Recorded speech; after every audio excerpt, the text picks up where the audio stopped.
जब सुने के होई भोजपुरी गाना बस बजे के चाही गाना।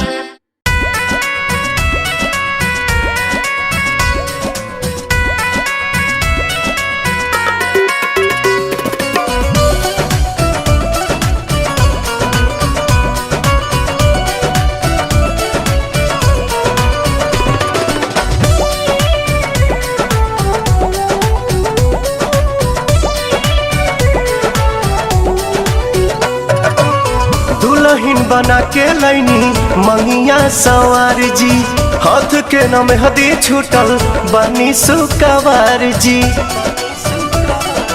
ए राजा जी दुल्हन बना के लैनी मंगिया सवार जी, हाथ के नाम हदी छूटल बनी सुकवार जी। हसुआ धरनी जन चिंते से गोलम हो, चिंते से गोलम खेतवा में संगे न चलो, हमसे कटनी न होई ये बोलो। आय हाय खेतवा में संगे न चलो, हमसे कटनी न होई ये बोलो।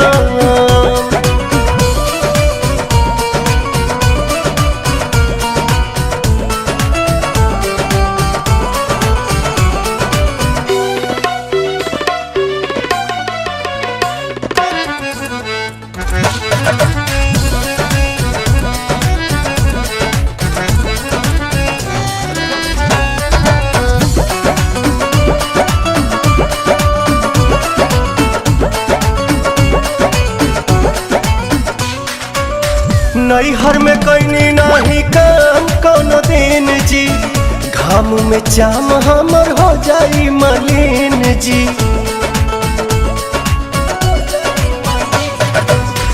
नैहर में कैनी नहीं काम कोनो दिन जी, घाम में चाम हमर हो जाई मलिन जी।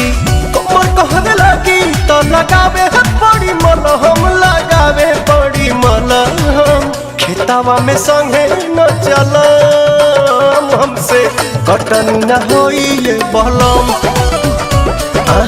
खेतवा में संगे न चलो, हमसे कटनी न होई ये बलम।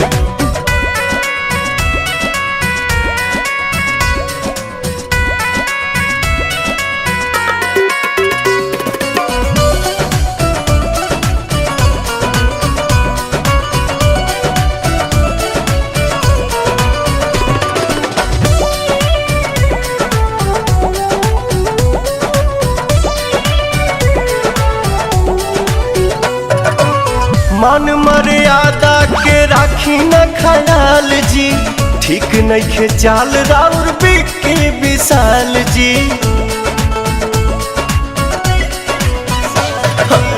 मान मर्यादा के राखी न ख्याल जी, ठीक नहीं खे चाल राउर बिकी विशाल जी। छोड़ी पवन जब लागल अलाम हो, लागल अलाम खेतवा में संगे न चलो, हमसे कटनी न होई हे बलम।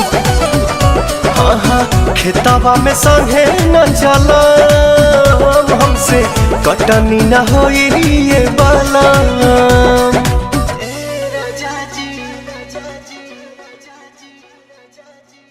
हसुआ धरनी जन चिंते से गोलम हो, चिंते से गोलम खेतवा में संगे न चलो, हमसे कटनी न होई ये बलम।